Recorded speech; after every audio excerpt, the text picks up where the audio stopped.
अल्हम्दुलिल्लाह अभी तक हमने राहत क्रेडिट कोऑपरेटिव सोसाइटी के जो 4 साल हमारी कारकर्दगी है, इन 4 सालों में हमने 2951 लोगों को हमने अभी तक 9,13,80,500 रुपये जो तो बिलाशुदी खर्च दिए हैं।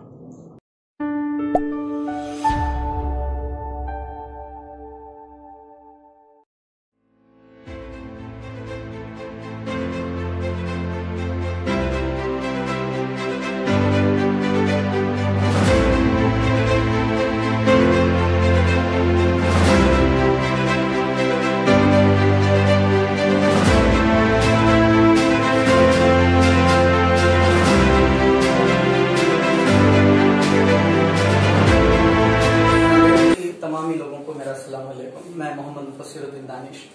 आज हम लोग यहाँ राहत क्रेडिट कोऑपरेटिव सोसाइटी के ऑफिस में मौजूद है और मेरे साथ यहाँ पर अभी मौजूद है राहत क्रेडिट कोऑपरेटिव सोसाइटी के सीईओ जनाब इकराम साहब। एक बहुत ही बड़ा पुख्ता और एक बहुत बड़ा अज़म लेके राहत क्रेडिट कोऑपरेटिव सोसाइटी ने काम शुरू किया है कि सूदी निजाम और सूद का जो बिजनेस है उस चीज को ये लोग खत्म करना चाहते हैं। आज मुस्लिम कौम के अंदर भी कई ऐसे लोग हैं जो अहले खैर हजरात है जो ये सूदी निजाम को खत्म करने की कोशिश करते हैं, लेकिन कहीं ना कहीं ये पूरे सिस्टम के अंदर, ये पूरी माशी निजाम के अंदर सूदी निजाम कहीं ना कहीं गुम होता जा रहा है और ज्यादा से ज्यादा लोगों तक उसको पहुंचाने के अंदर मुस्लिम कौम भी नाकाम होती जा रही है। तो उसी के तनाजुर में आज हम इनसे बातचीत करेंगे कि भाई क्या चीजें राहत क्रेडिट कोऑपरेटिव सोसाइटी करती है और किस तरीके से ये सूदी निजाम पूरे माशरे के लिए और पूरे हिंदुस्तान के लिए और पूरी खल्क के लिए यानी कि पूरे वर्ल्ड के इंसानों के लिए कारगर साबित होता है। बहुत बहुत शुक्रिया आपने हमें वक्त दिया इकराम साहब। पहला मेरा ये सवाल आपसे ये है कि राहत क्रेडिट कोऑपरेटिव सोसाइटी का क़याम अमल में क्यों आया और इसका काम क्या है, क्यों ये चीज शुरू करने की जमात इस्लामी को और आप जैसे शख्सियात को जरूरत पड़ी? हमने राहत credit cooperative society Jamaat Islami हल्का महाराष्ट्र का कदम रहा है कि इसको शुरू किया जाए। इसमें सबसे पहले तो हमारा मकसद ये था कि समाज को सूदी लाना से निजात दिलाई जाए। समाज जो सूदी मामलात में इन्वॉल्व है उनको सूद से निकाला जाए, खासतौर से वो जो छोटे कारोबारी जो बहुत ज्यादा उनकी सरमाया की जरूरत नहीं होती है, कैपिटल की जरूरत नहीं होती है, तो ऐसे लोगों को उससे निकाला जाए। उसके अलावा जो जरूरतमंद ताजिर है उनको गैर सूदी खर्च दिया जाए, इस्लाम के माशी उसूलों को फरोग दिया जाए, इंसानों के दरमियान बाहमी इमदाद का जज्बा पैदा करना, माशी लिहाज से पसमानदा तबकात को खुद कफील बनाना, हुनरमंद और बासलाहियत अफराद के कारोबार को मुस्तहकम करना और दीनी और मजहबी शख्सियत इस अजीम काज के लिए इस्तेमाल करना, ये हमारा मकसद है। इसके तहत हमने राहत क्रेडिट कोऑपरेटिव सोसाइटी 13 दिसंबर 2016 को नांदेड़ में शुरू की। मेरा एक सवाल ये है कि नांदेड़ के अंदर कई ऐसे इलाके हैं जहाँ पे मुस्लिम कौम पसमानदा हालत में रहती है। रोज काम करने वाले, रिक्शा चलाने वाले, पान टपरी पे काम करने वाले, रोज मजदूरी करने वाले, तो वो लोग राहत क्रेडिट कोऑपरेटिव सोसाइटी का या फिर छोटे ताजिर जो है, छोटी सी जो दुकान लगाते हैं, वो लोग इसका फायदा किस तरीके से उठा सकते हैं? बिल्कुल, हमारा मकसद वही है कि जो छोटे कारोबारी है इनका लिविंग ऑफ स्टैंडर्ड ऊंचा हो। ये लोग कारोबार असल में तिजारत होती है वो कोई छोटा और बड़ा नहीं होता है, लेकिन हम ये चाहते हैं कि उनकी तिजारत और उनकी जो लिविंग ऑफ स्टैंडर्ड है वो ऊंचा हो। वो अगर कोई काम छोटा भी काम करते हैं तो एक अपने स्टैंडर्ड के हिसाब से हो, उनके ऐसा ना हो कि वो अगर कोई होटल चलाता है तो उसकी होटल ऐसी ना हो कि 3 टपरी की हो, बल्कि हम चाहते हैं कि होटल भी चलाए तो इसका एक स्टैंडर्ड हो। तो उसके लिए हम कोशिश कर रहे हैं कि लोगों को उससे अवेयर किया जाए, उनको एक तो इनके अंदर फाइनेंशियल लिटरेसी पैदा की जाए। दूसरी चीज, हमसे जुड़ने का जहां तक मामला है तो हम कोशिश करते हैं कि उनको डेली कलेक्शन के जरिए से हमसे जोड़ा जाए, उनसे रोजाना की बुनियाद पे सेविंग ली जाए और उस बुनियाद पे वो हमसे जुड़ जाएंगे।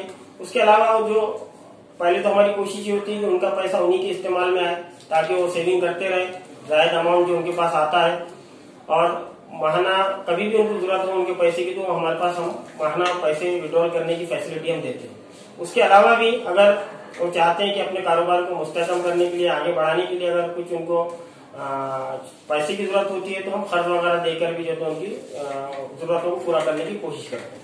ये पूरा निजाम गैर सूदी निजाम है। आपने जो क्रेडिट कोऑपरेटिव सोसाइटी का क़याम अमल में लाया तो जबकि हम देखते हैं कि जितने भी बड़े बड़े फाइनेंशियल इंस्टीट्यूट है, जितने भी माशी तौर पे लोगों को पैसा देने वाले इंस्टीट्यूट्स है, जैसे कि बड़े बड़े बैंक्स हो गए, तो ये लोग अपने क्रेडिट के यानी कि इंटरेस्ट के बेस के ऊपर ही जिंदा है। वो लोगों का जो पूरा स्टैंडर्ड है वो उनकी सूद के ऊपर ही जिंदा है। लेकिन राहत क्रेडिट कोऑपरेटिव सोसाइटी ये पूरी दुनिया में यानी कि नांदेड़ की इस हालत में रहने के लिए किस तरीके से जद्दोजहद करती है? आप लोगों को ये पूरा ऑफिस ये सब चीजें चलाने के लिए किस तरीके से आप लोग काम करते हैं? बिल्कुल सही बात है कि जितने भी कॉर्पोरेशन बैंक है या फिर नेशनलाइज बैंक है, सब तो बुनियाद होती है कि सूद की बुनियाद पे ये लोग अपना रोजमर्रा की जो सर्विसेज देते हैं, चलाते हैं।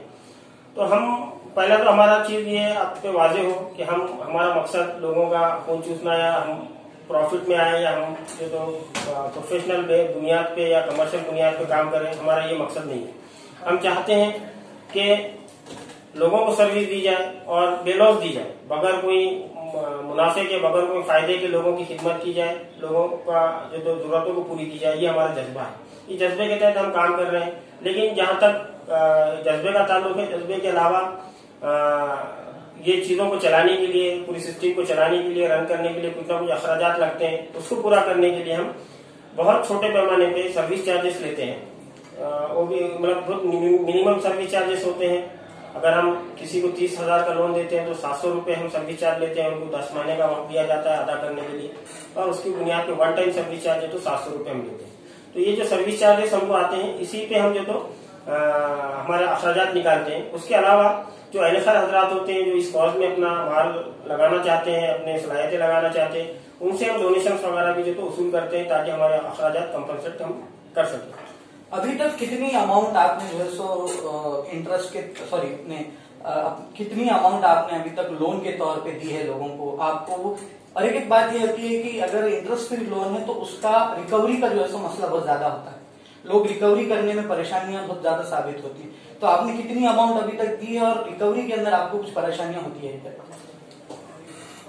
अल्हम्दुलिल्लाह अभी तक हमने राहत क्रेडिट कोऑपरेटिव सोसाइटी के जो 4 साल हमारी कारकर्दगी है, इन 4 सालों में हमने 2951 लोगों को हमने अभी तक 9,13,80,500 रुपए जो तो बिलाशुदी खर्च दी है।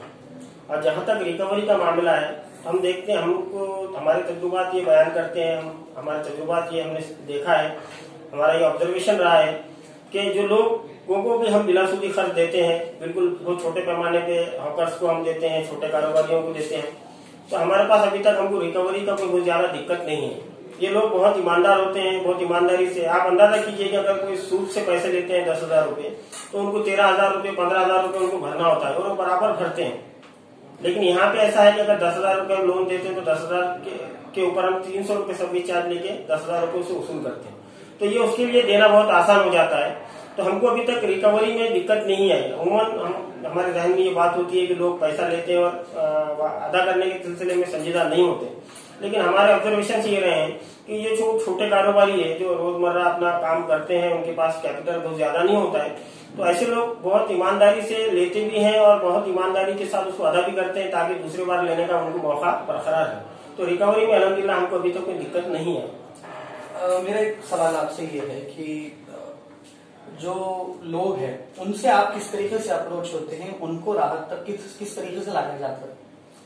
राहत से जोड़ने के सिलसिले में हम, जैसा कि मैं पहले भी जिक्र किया, कि हमारे पास सबसे अहम जो जरिया है वो डेली कलेक्शंस का है कि हम छोटे कारोबारियों तक और दुकानदारों तक पहुंचकर उनके अकाउंट्स ओपन करते हैं, उनसे रोजाना की बुनियाद पे सेविंग्स लेते हैं।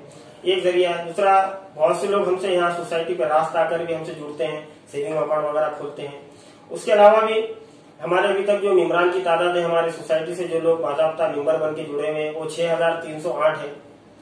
अभी तक मेंबर हमारे बने हुए हैं। तो अभी अल्हम्दुलिल्लाह लोग रास्ते भी हमसे जुड़ रहे हैं और हम भी लोगों तक पहुंचकर उनके अकाउंट्स वगैरह ओपन कर रहे हैं।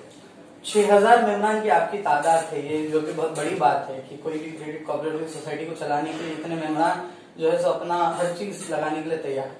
तो मेरा आपसे ये सवाल ये है आखिरी कि लोगों ने ये सोसाइटी को और ये पूरे गैर सूदी निजाम को किस तरीके से देखना चाहिए और किस तरीके से आगे आना चाहिए? कैसा है कुछ ये समाज के अंदर 2 तबके हैं, एक गरीब और अमीर का मामला जो है।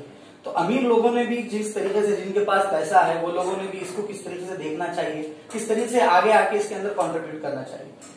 बिल्कुल सही बात है आपकी कि माशरे में जो तफरीक है गरीब और अमीर की, तो हम देखते हैं कि आज का जो निज़ाम है माशी निज़ाम, और जो हमारे पास हिंदुस्तान में भी राइज है और दीगर मकामात पे भी हम देखते हैं दीगर ममालिक में भी, तो हम देख रहे हैं कि दुनिया में लोग गरीब से गरीब, जो गरीब है वो गरीब होते जा रहा है और जो अमीर है वो अमीर होते जा रहा है। लेकिन जो इस्लाम का जो निज़ाम है मैशियत है, हम देखते हैं कि ज़कात का जो सिस्टम है कि अमीर से लिया जाए और गरीब को दिया जाए, तो ये इसीलिए है कि माशी मसावत हो, माश जो तो एक जगह पे जमा ना हो जाए, बल्कि वो लोगों में फैले और तकसीम हो, ताकि सब लोगों को जो तो सब लोगों में बराबर तकसीम हो। लेकिन हम देखते हैं कि जैसा कि हमसे जो लोग जुड़े हुए हैं, हम देख रहे हैं कि हमसे जो लोग जुड़ रहे हैं वो बहुत ज्यादा इकोनॉमिकली साउंड नहीं है, वो लोग बहुत ज्यादा गुर्बत का शिकार है या फिर बहुत छोटे कारोबार होंगे। तो हमारी ये दरख्वास्त है कि जो अहले खैर हजरात है जिनके पास अल्लाह ताला ने मालो दौलत से उनको नवाजा है, तो अपने डिपॉजिट्स वगैरह हमारे पास लाके रखें। एक मदद की शक्ल हो सकती है कि उनके डिपॉजिट अगर हमारे पास हो तो हम वो अमाउंट को जो तो लोगों में खर्च वगैरह देकर उनके इस्तेमाल करेंगे, तो उसका अजर भी उनको मिलेगा। दूसरी चीज ये है कि माशरे में कोई भी काम करने को लेकर जज्बात तो सबके अंदर होते हैं। सब लोग चाहते हैं कि माशरे में इस तरह की तब्दीली आए, इस तरह का डेवलपमेंट हो, ये चीजें आम हो जाए, इस्लामी उसूलों को बोलबाला हो, इस्लामी उसूल फैले, इस्लामी उसूलों पर अमल किया जाए। लेकिन उसके लिए अपने आप को लगाने का मामला हमने देखा है कि बहुत कम होता है। उसके ऊपर लोग अमल करने के लिए आमादा नहीं होते। सबके ख्वाहिशात तो रहते हैं लेकिन उसमें उसको ख्वाहिशात को अमल में तब्दील नहीं करते हैं। तो हमारी ये ख्वाहिश है कि जो लोग भी इस तरह के सूदी निज़ाम को खत्म करने के सिलसिले में या फिर इसमें मदद करने के सिलसिले में आना चाहते हैं, तो हमसे रब्त कीजिए। इंशाल्लाह हम उनको मुख्तलिफ शक्लें हो सकती है इसकी मदद करने की। एक तो आम शक्ल ये है कि आप अपना डिपॉजिट यहाँ पे हमारे पास जमा रख सकते हैं। आपके पास जो भी 1000, 2000, 5000, 10,000, लाख, 2 लाख, जितने भी आपके इस्तेताब के हिसाब से आप जो हमारे सोसाइटी में आप डिपॉजिट कीजिए। इंशाल्लाह वो डिपॉजिट का पैसा हम जो तो वो पैसा जो तो गरीबों में बांट कर या गरीबों में लोन वगैरह की शक्ल में देकर उनसे उनको जो भी फायदा होगा उसका अजर भी अल्लाह ताला तो आपको देगा। तो ये शक्ल हो सकती है। दूसरी शक्ल ये है कि हमारे पास जो हम देते हैं बिल्कुल मिनिमम सर्विस चार्जेस पे जो तो अपने खर्च देते हैं, तो हमारे अखराजात को पूरा करने के लिए भी जो हमको रकम वगैरह लगती है, तो आप डोनेशन वगैरह देके भी हमारी मदद कर सकते हैं। तो ये थे जनाब इकराम साहब, CEO राहत क्रेडिट कोऑपरेटिव सोसाइटी के। मैं अल्लाह ताला से दुआ करता हूँ कि इनका ये जो काम है बहुत दूर तक जाए और इससे कौम के हर तबके को, कौम के हर इंसान को इसका फायदा पहुंचे, क्योंकि एक बहुत बड़ा शैतानी जो है सो एक वसवसा है जो कि सूद का निजाम है। तो दुआ करते हैं कि इनका काम बहुत दूर तक जाए और अल्लाह इसके अंदर इस्तेकामत दे। बहुत बहुत शुक्रिया।